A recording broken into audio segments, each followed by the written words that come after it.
There is a place that even the crows won't go near.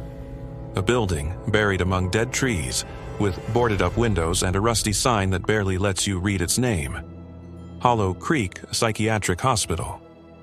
It closed in 1973, but internal records, rescued years later, tell a very different story.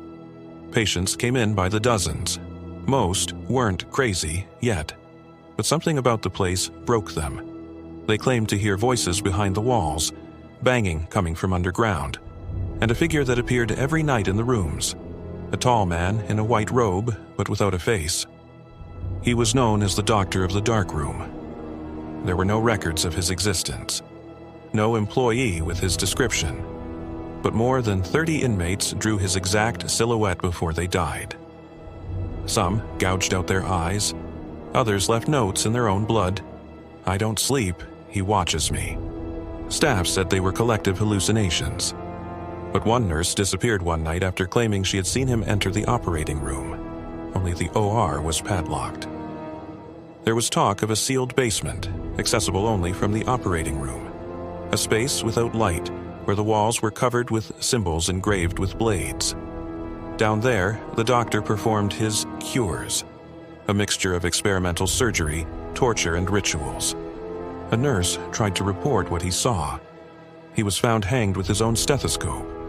The security tape that recorded his death stopped at the exact second his body fell. The rest of the recording disappeared. In 1973, after 12 patients and 2 doctors died in a single week, the hospital was evacuated. But no one demolished it. They just closed it, sealed it, like a wound that never ends to rot. Today, urban explorers call it the trap. Once inside, everything changes.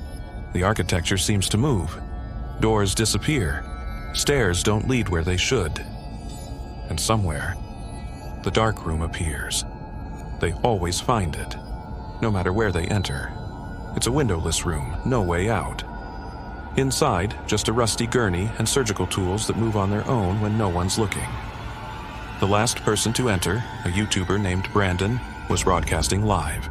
At first, it was all laughter, then screams, then nothing. The stream was recorded. At 3:07 a.m., a whisper is heard just before the screen freezes.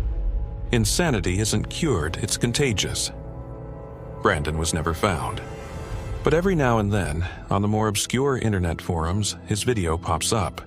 Always with a handwritten warning. If you get to minute 19, he's already with you.